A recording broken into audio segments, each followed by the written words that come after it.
State baseball play-in series were beginning all over the state today, so let's start right here in Twin Falls as the Bruins hosted Skyline.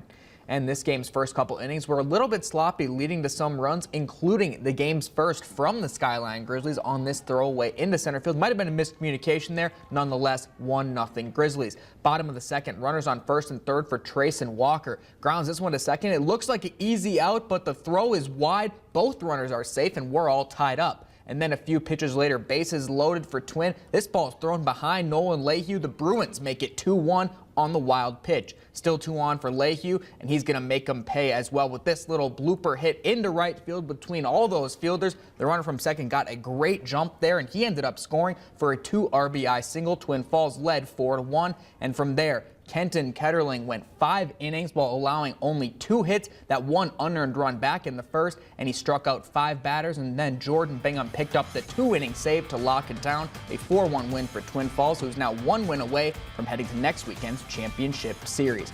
And checking out some other state scores, the Jerome Tigers played a great game against the Skyline Grizzlies, but fell 2-0. Sawyer Tilley was outstanding for the Tigers on the mound in the narrow loss. They will rematch Skyline tomorrow morning in an elimination game. Staying in 5A, but heading up north, Burley took on Lewiston again this afternoon, this time in an elimination game, and once again the Bengals picked up the victory, this time a 1-run victory, 7-6, that ended the Bobcats season.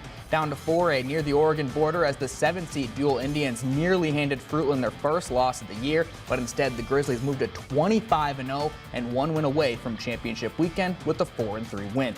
In 3A, the Wendell Trojans took on Melba in their first-round game. This was a game to forget for the Trojans, who held a 2-1 lead in the bottom of the fourth, but the Mustangs exploded for 16 runs as they closed out the run rule victory 17-2. Wendell will head to the losers bracket. And then finally, in 2A, Glens Ferry headed up north to take on the top-seeded Potlatch Loggers. The Pilots led this game 1-0 until the bottom of the fifth when the Loggers scraped 2 runs across, and then that was it, as the pitching on both sides was great in this one. Game 2 is tomorrow.